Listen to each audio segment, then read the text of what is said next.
अच्छा, ऐसा धोखा हमारे साथ किया, भोगोगे तुम। ये जो निकलता है ना भोगोगे, ये अकाट्य होता है। क्योंकि किसी का भी हृदय, मानो किसी भी जीव जंतु को आप कष्ट दें और उसका हृदय आह भर जाए तो वो आह वज्र की लेकर तुम्हें भोगना पड़ेगा। वो आह किसी की ना लेना जिंदगी।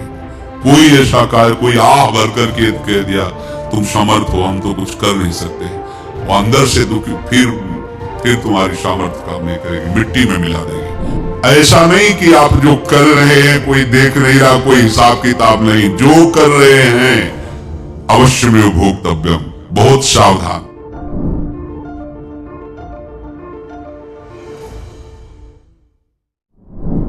जीव स्वयं नित्य निरंतर कर्मों के जाल को रच रहा है और अपने आप को बांध रहा है।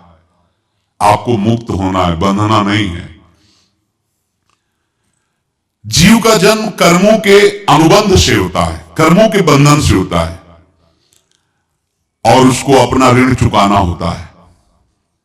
कर्मानुबंध ये बहुत सूक्ष्म विषय है।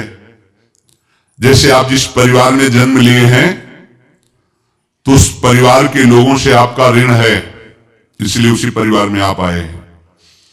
और ऋणानुबंध उसको बिना चुकाए या बिना वसूल किए आप वहां से जाएंगे नहीं। आपको लेना है तो वसूल करना है और देना है तो चुकाना है।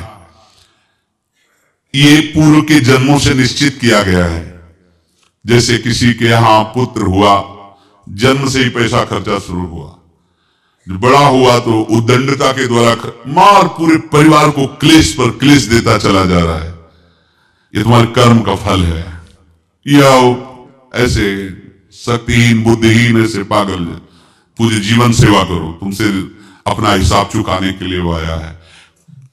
अब परिवार के जो सदस्य जुड़े आके, और पत्नी आते ही पूरी हृदय में आनंद, परिवार में आनंद, और जीवन भर वो आनंद ही सुख देने के लिए उसका जन्म हुआ। वो अपना ऋणानुबंध मुक्त, और आते ही भयंकर क्लेश खड़ा कर दिया, बीच में दीवार और झगड़ा वैसा, फिर अतरे दिन मारपीट शुरू, कलह अशांति, पूरा जीवन नर्क हिसाब करने आए।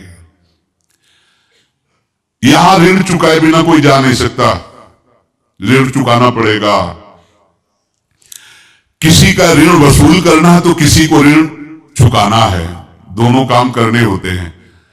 अनेक जन्मों में अनेक लोगों के साथ हमने जो बर्ताव किए हैं, अच्छे या बुरे, वो होंगे। अब किसी आदमी को हम जानते नहीं, अचानक मिला, अचानक टक्कर लगाओ, मार पीट गाली गुप्ता सब कर दिया, चुपचाप सह लो। क्यों? ये आपका हिसाब है, पूर्व का हिसाब। हमारा उससे कोई द्वेष नहीं, कोई संकल्प नहीं। अचानक घटना घटी और हमसे द्वेष करने लगा, हमें पीटने लगा, हमें गालियां दे, ये हिसाब है, चुपचाप सह जाओ। अपने घर का भाई ही भारी दुश्मन बन गया और क्लेश, हिसाब है।